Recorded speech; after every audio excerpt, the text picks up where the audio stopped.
The writer Mikhail Prishvin once said that the more a person gives of their strength, time, love, and health to their loved ones, the less they receive in return. People quickly forget what others have done for them, without considering themselves indebted to anyone. Did she deserve such ingratitude?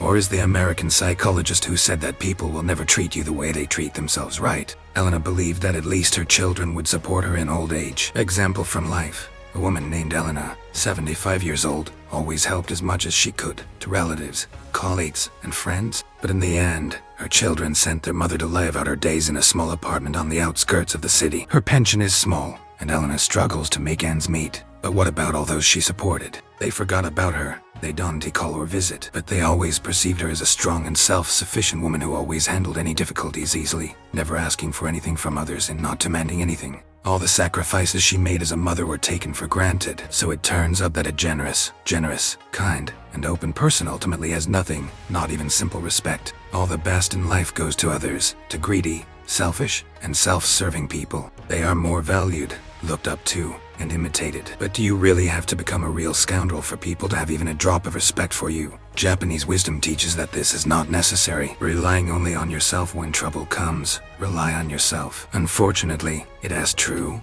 Your problems are only yours and no one else's. Of course, relatives and friends can give you good advice, but hardly any of them will solve your problems for you. So your only support is yourself. Rely on your own strengths, especially if you've created difficulties for yourself. People respect those who think at least 5 steps ahead, don't get involved in dubious ventures, and quickly solve their own problems. Of course, they can help you, but the support of those in need creates the illusion of omnipotence. But this can't last long. When you constantly play the role of the weak and defenseless, instead of respect, there is pity and irritation. On raising children, spoiling a son is like killing him. Only respectful children come out from under the fiery stick. Excessive obedience is not yet loyalty. Very often, we think about how our fate would have turned out if our parents allowed us much more. For example, staying out late, being friends with bad kids, choosing our own profession. But there can also be the opposite situation when excessive permissiveness in the family raises a child who is completely unprepared for anything. So strictness, discipline, and demandingness are not empty words in raising children, but in everything. It is worth maintaining moderation.